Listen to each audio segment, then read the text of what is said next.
Ladies and gentlemen, little lemon drops.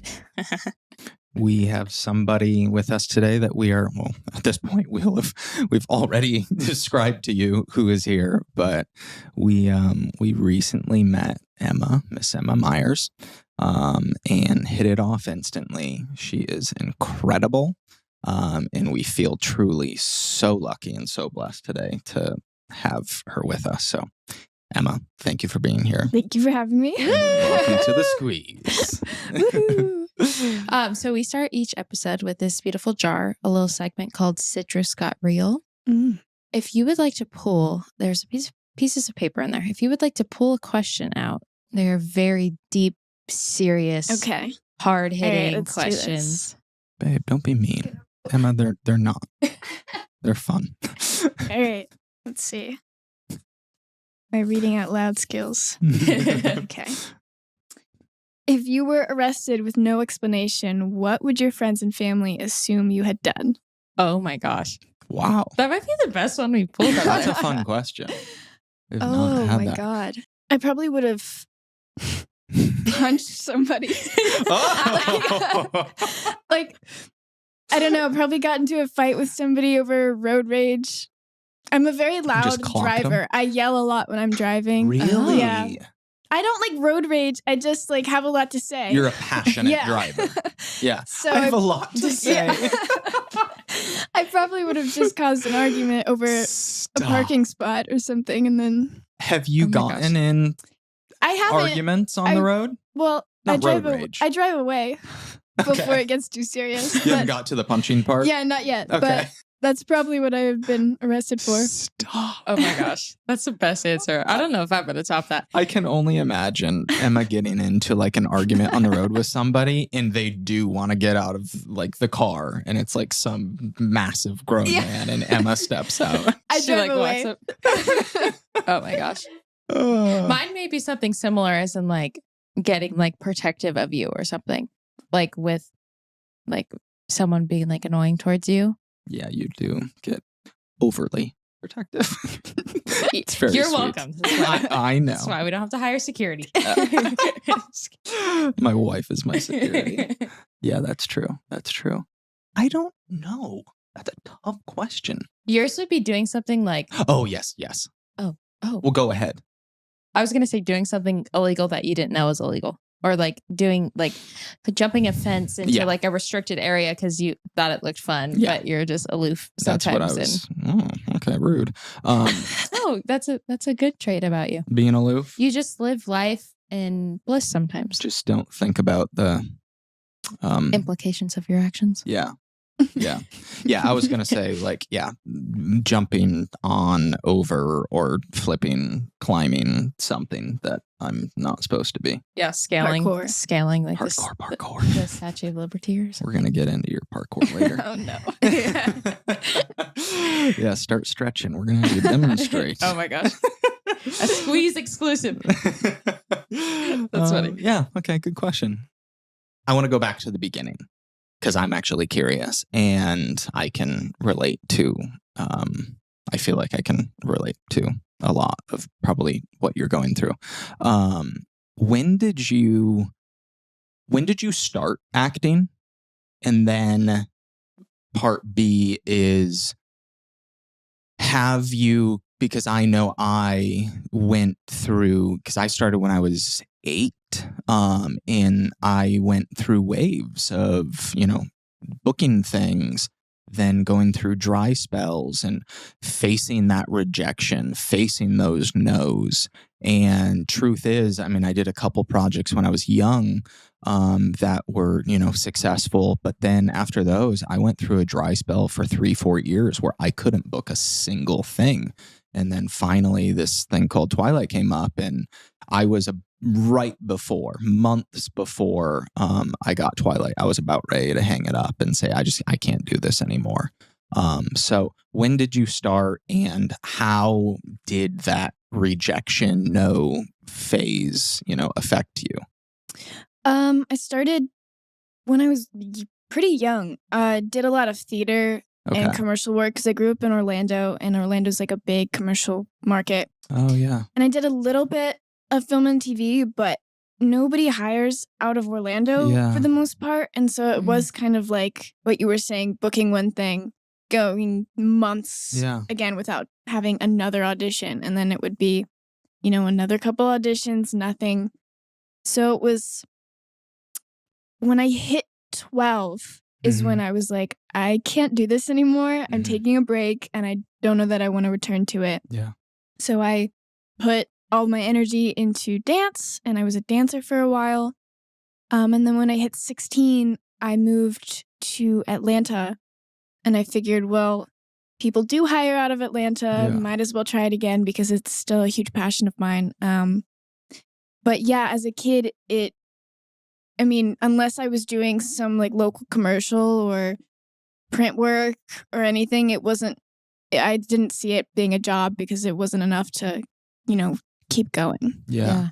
So you just didn't have that expectation. Yeah. Okay. Yeah. That makes sense. What was we've kind of talked about it, but what was the audition process like for Wednesday? Because I remember you telling us it was a lot. It was a lot. Yeah. I auditioned originally in February of 2021. Went 2 months without hearing anything. Wow. I didn't get it. That's the worst. It's the worst. Yeah.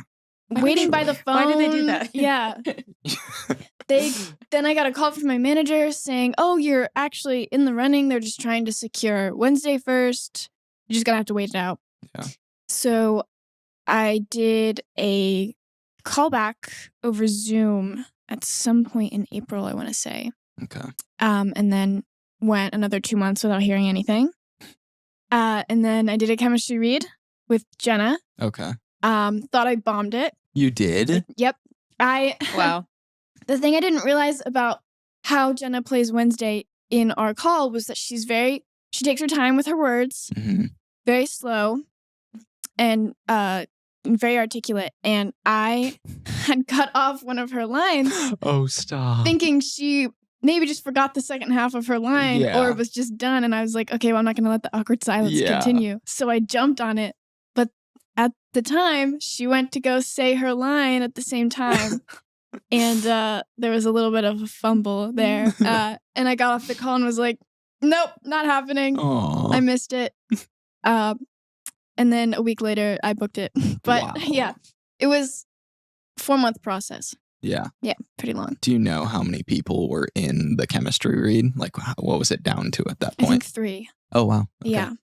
Okay. I think they had 3 for each of us when we got down to the chemistry reads. Okay. So I was going to ask, like, how, because I don't do this thing that you guys do. Did you know you wanted to audition for Enid, or like, was it like your team that brought it to you? Did someone did you read the script and you were like, I liked this character, or? What's funny is I auditioned for Wednesday at first. Oh, wow. Thought this is not going to go well. I can't pull it off. Didn't pull it off, but they came back and they were like, oh, but you might be good for Enid.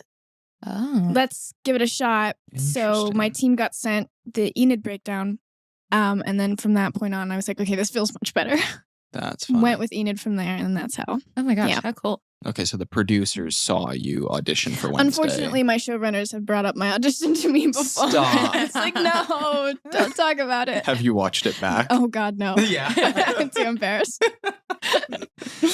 That's funny. Yeah, go ahead. Do you feel like you and Enid are more similar than different, or where do you think you like compare and contrast with her? I think we're pretty different. What's funny is that people who don't know me, like when we were at Comic-Con, I had a lot of people come up to me being like, you say you're not like Enid, but you are Enid. But I think that's just, my outward personality when I'm trying to, socialize with people. But I think we're pretty different. I am not much of an extrovert. Don't really wear a lot of colors. And I think she's more personable and more like she can communicate better with others than I can. But because we're not so alike, I quite like playing her because it's fun to be a bit different. Yeah, for sure. That's so cool. We, like millions of others, watched your Fallon clip, which, by the way, was that the first talk show that you did? Are you serious? First time. That's wild. That's a big one to start with. Big it's one a big and a one great to start one. one. Yeah. Yeah. It was. I screamed when they called me about it. Oh, were you so nervous? So nervous. Yeah, I would have so been nervous. vomiting. I was shaking. I was wearing these heels, these like heel boots, and I was like, I'm gonna trip on the stage on my way up. Thank God I didn't. I know, you think about like every possible thing that could go wrong. Mm-hmm. Wow. Yeah. Leno was my first ever, and I was terrified, but he was so sweet. And Jimmy is literally the best, as you know. So lovely. Yeah. He is honestly the best person to start with. Yeah. For sure. Anyway, sorry, getting carried away. In the Fallon interview, you talked about this werewolf training thing. And I found it very interesting because I, too, happened to play a werewolf. And I got to be honest, I was not given any sort of training. Really? No. So I was very intrigued by this. And it sounded like not basic. Like you really did some stuff. I did some stuff. And we found some clips of it as well. So the clips, that's your dance background, right? Because you were just throwing aerials. Yeah, that's dance. I did a little bit of gymnastics and some figure skating, but for the most part, it's dance background. Because she's showing me a clip. She's like, oh, in her werewolf training, she learned how to do a kip up and an aerial. And I was like, babe, there's no way. I don't even care if she was training for like a month or two. She didn't just learn how to do from the werewolf trainer an aerial and a kip up. Yeah, that's been years of. That's so funny. And her competitive walkovers too. Yeah. Was that hard to do with flexed feet? As a dancer, I have to ask. It made me cringe really badly. I would do it and they'd be like, you look too graceful. Can you make it uglier? Mm-hmm. And I'd try and it would just like hurt me inside. That's so funny. Yeah, I didn't get that. So that sounds really fun. And you should have gotten it. Well, if it makes you feel any better, I didn't get to do any of my werewolf stuff, even though I trained for it. Really? Really. Why? Well, COVID, partly. They didn't want us mixing with the stunt crew. And we were like a month behind schedule, and it just got to the point where it's like, it's easier to let the stunt guy just do it. Yeah. So. Yeah. Next season, though. Next season. Did no part of you go, you know what, I'm going to be playing a werewolf. Maybe I should call up somebody else that has played a werewolf and get some advice, or you're more of like a Teen Wolf, Tyler Posey type? No. Okay. I was Twilight all the way. What's funny is that my cousin is obsessed with Twilight. Okay. And she had been calling me the local Jacob for quite a while after I had booked Wednesday. Oh my gosh. And when I sent her a picture of us together, and she sent me a voice memo being like, what the heck? No. Oh my gosh. What's wrong with you? Okay, we have to FaceTime her I know. after this. We will. Okay. Yeah, she'll be stoked. How cute is that? I've been asked this question a trillion times, and I'm sure you have already, and you are going to continue to be. But I'm still going to ask you anyways. When you booked the job or when you were auditioning for it, did you know? What level of, were people telling you this is going to be massive? When you were filming even, did you, what were you thinking it was going to be? And did it blow your, it's the number 2 most watched show on Netflix ever? Yeah. So what did you think? I mean, I thought it was going to be successful. A hit. Yeah. Successful because it's Tim Burton, it's the Addams Family. Yeah. He has a lot of fans. Addams Family has a lot of fans. It would have gained some traction. I didn't think it was going to get that much attention. Yeah. My showrunners were shocked. The cast was shocked. But I didn't even really realize it had broken records because when the show came out, I was filming a film. Okay. And hadn't been checking social media. I hadn't been looking at anything. And when I got home for Christmas after it came out, my family was like, do you realize how big this show is? Yeah. That's completely blew my mind. We had no idea it was going to be that big. Yeah. That's so crazy. So, I mean, yeah, I guess before it aired or around the time of the show airing, you had like 1 million followers and now you're at like almost 12 million followers. Before the show came out, before even the trailer, the first teaser came out, I probably had like 900 followers. Yeah. Wow. Oh my God. Mm-hmm. This proves my point even more. From 900 to almost 12 million followers. Crazy. What has that like adjustment been for you? Because obviously like this whole new level of fame and attention, it was probably just like freaking thrown at you. What has that been like? It was hard getting used to at first. Now I'm a bit more used to it because I've found ways to kind of like deal with it and make it not so intense. But at first, I still had my Instagram notifications on. Yeah. Oh, wow. And my DMs were open and stuff like that. So all at once, like after it dropped the first day, I had like an influx of people coming to my social media and messaging and liking and commenting and all that sort of stuff. And it got really overwhelming, and I thought I'd be able to handle it, but I couldn't. So I've like turned off my tagged photos.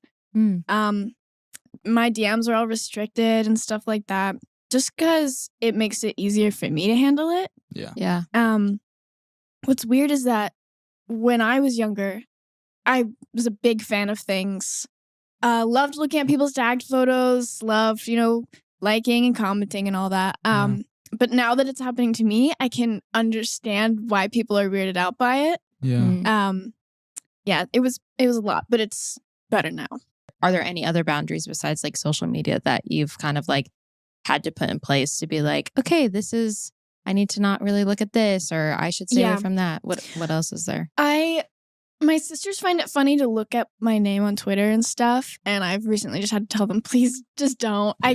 They send me stuff, and it's all fun and games and all that. We have giggles, but it just gets overwhelming sometimes, and I don't.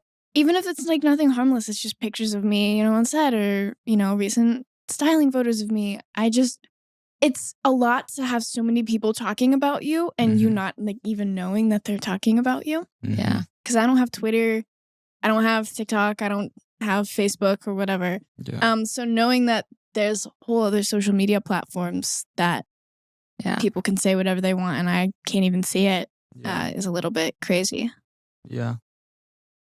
When I know for me, I hate the term like overnight success. Like so many people don't know you and don't know like the amount of work and time that's gone into stuff. It's like, I think for you and me both, like we both started so young and like doing all these different things. There's 95% of the world just didn't know about it.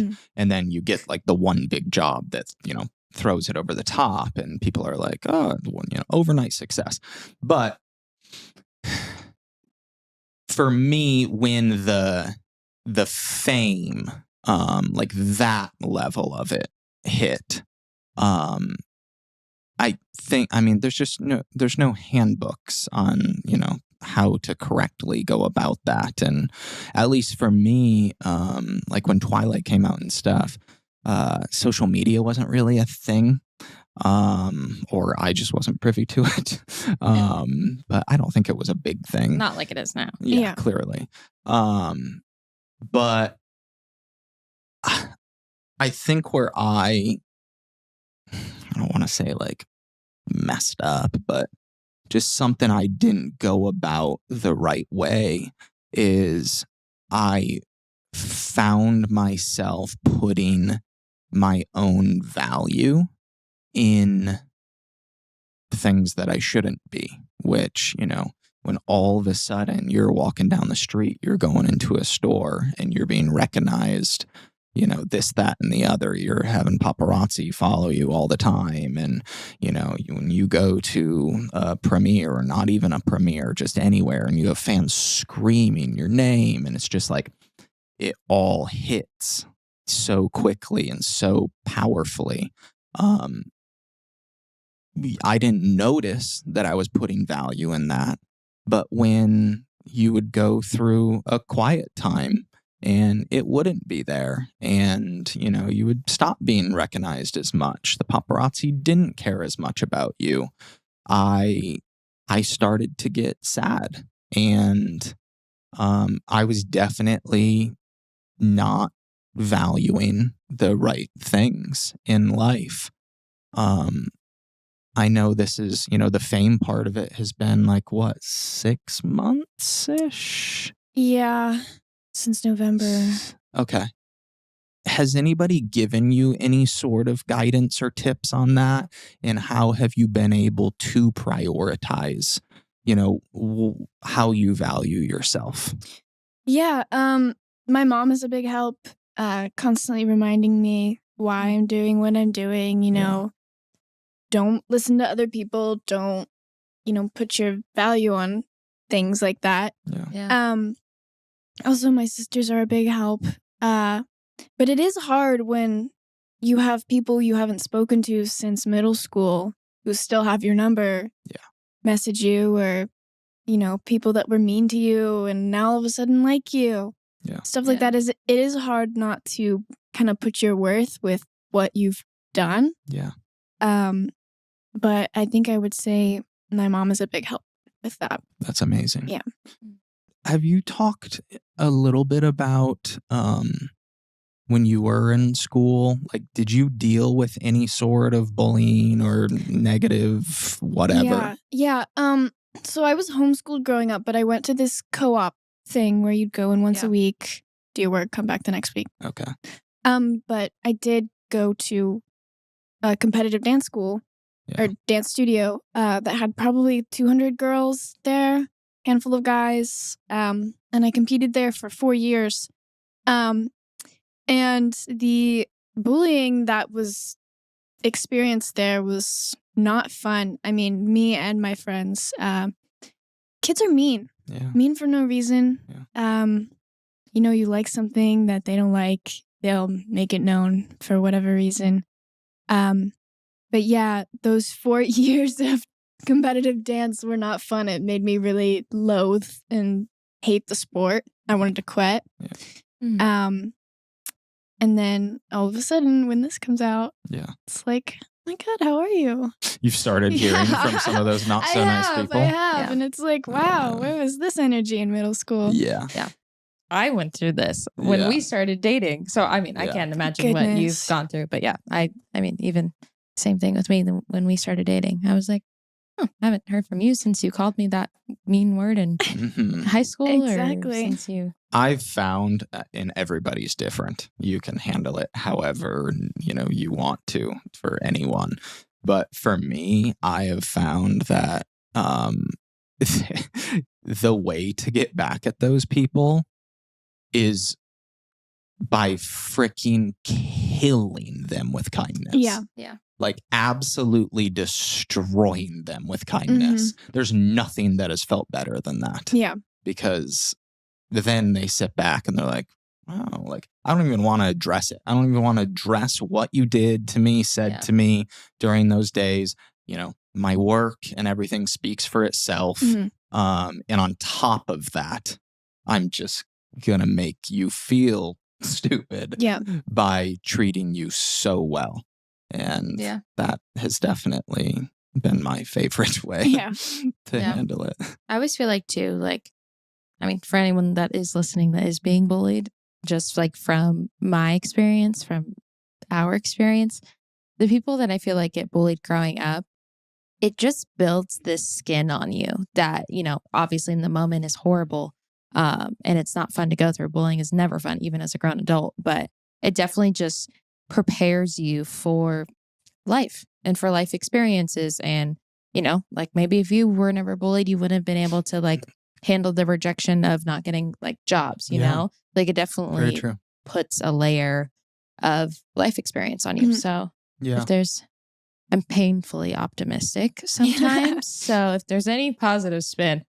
Well, the other positive spin that I believe is like, I think if not saying that it's, fun to go through, but I think if you're getting bullied or picked on for whatever reason, most of bullying comes from like people's insecurity, so it means that you're doing something. You're doing something that people are jealous of. You're doing something that they're envious of, or they wish that they could have. And the easiest thing to do is tear you down instead of them building themselves up to get where you are. It's much easier to tear you down and try and take you down, where they feel comfortable.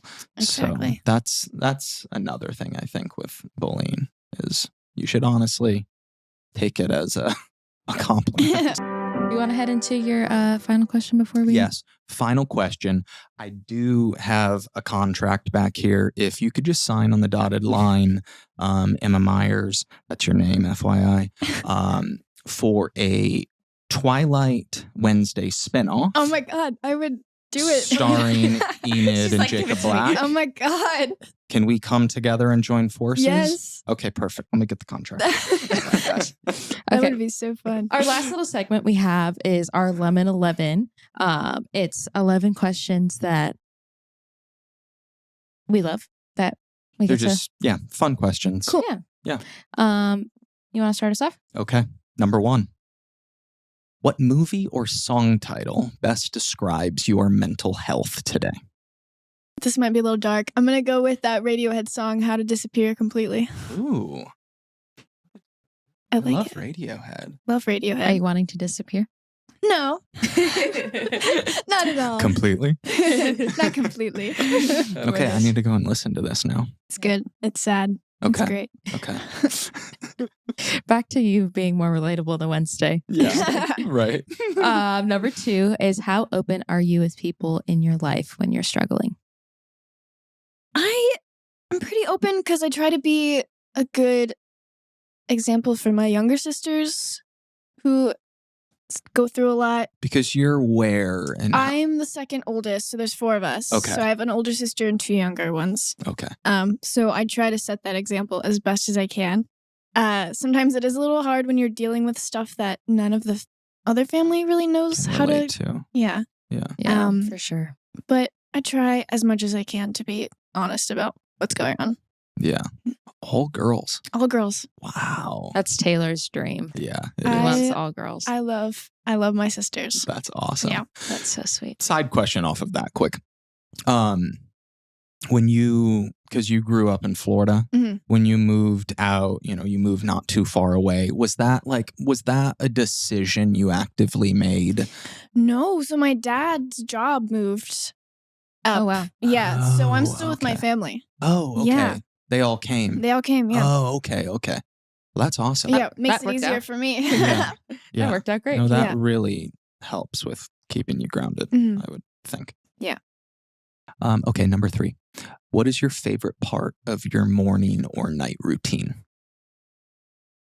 I like reading. Okay. So I'll put on I have this really long Spotify playlist full of instrumental like soundtracks or video game music or whatever. I put that on and I read, I love that. and Mm. that's how I wind down. Are you a gamer? I am. You are? Yeah. What do you play? I played a lot of Nintendo growing up. Shut So like up. Big Zelda. I don't know if anybody knows the games Ace Attorney. They're great. Professor Ooh. Layton. Wow. Yes. I'm more of a console gamer. Okay. Yeah. Okay. Ooh. Do you still have like a Nintendo I do. 64 or something? I brought my Switch with me. Stop. Yeah. Oh my That's gosh. So I cool. always wanted to try one of those. Yeah. I haven't tried one. The GameCube was the Switch. best. The GameCube. GameCube. I'm also just an only child girl, so I didn't.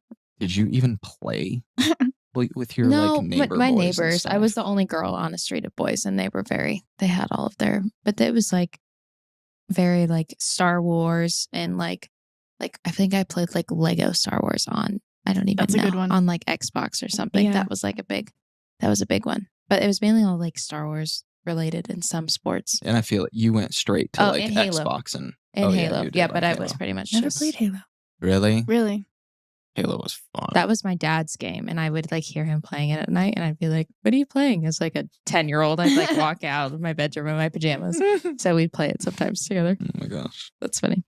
Okay, number 4 is how has your career impacted your well-being? Crazy. It's been crazy. But for the most part, I think I'm doing okay with it. Yeah.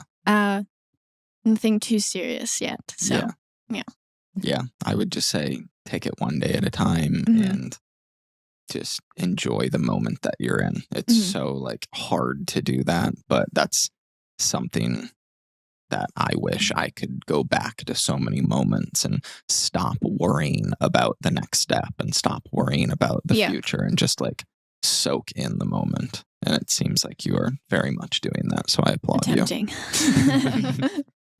All right, number 5. What would you say is the most misunderstood thing about you? Maybe that I am like Enid. Yeah. I have a very laid back, very introverted personality. Yeah. So I think a lot of people tend to just think I'm like her. Yeah. Especially, like I said, at Comic-Con, greeting people. I mean, I am quite energetic when I'm greeting people who paid to come see me. Yeah. You know? But I think, yeah, for the most part, I'm very opposite. Yeah. I love it. Number 6 is, what is the greatest advice you've ever received? Oh, when you audition and then you throw your sides away and you don't think of it ever again. That's tough to do, but it's tough. It's good advice.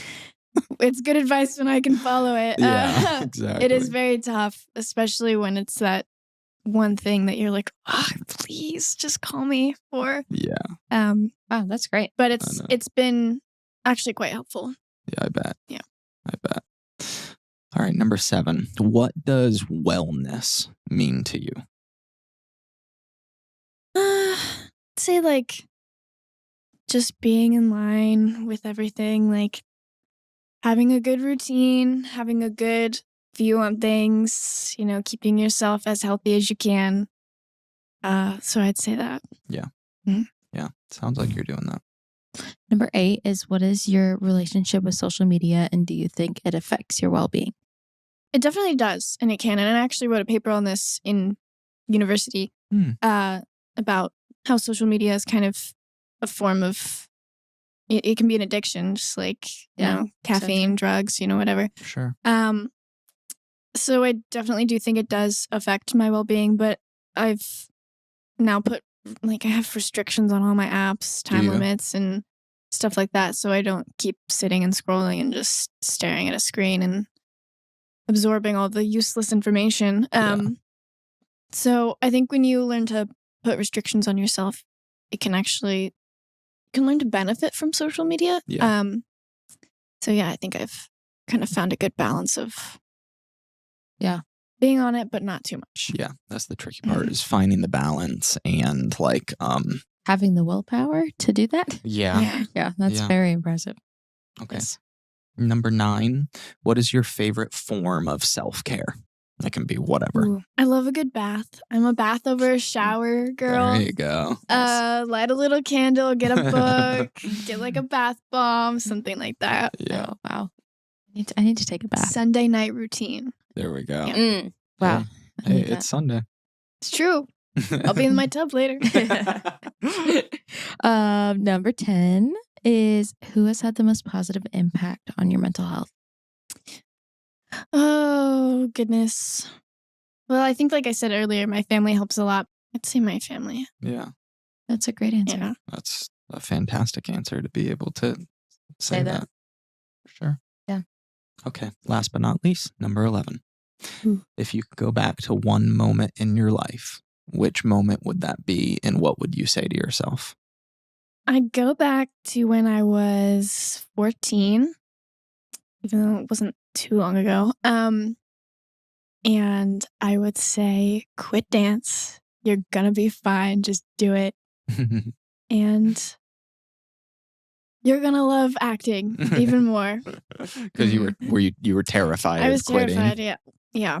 I wanted to so badly, but my friends were there. And it's just kind of like once you've gotten a routine in for that long. Yeah. I was there for 4 years, and it's hard to quit, but I think I just needed that push. Yeah. I did, thankfully, because all my friends quit with me. So. Oh, that's good. Yeah. Oh, wow. Cool. That's awesome. This isn't on the 11, but it's my final question. Do you have like a dream, either role or like co-star? Ooh. Somebody that you would just love to work with? Oh, goodness. I'm here. I know. We need to do that spinoff. That's my dream role right there. Wednesday Twilight spinoff. That would be great. I think I would love to do. I know Neil Gaiman he does like adaptations of his books, and I love his books. So I feel like that would be a great project to do. Yeah. One of his things. I love it. Mm-hmm. I love it. Oh, awesome. Okay. Well, thank you for being here. We really appreciate your time. Thank you for having me. So good seeing you. So fun. You too. Okay. Woo! Woohoo! Yeah. Painless? So fun, painless. Okay, That was good. great.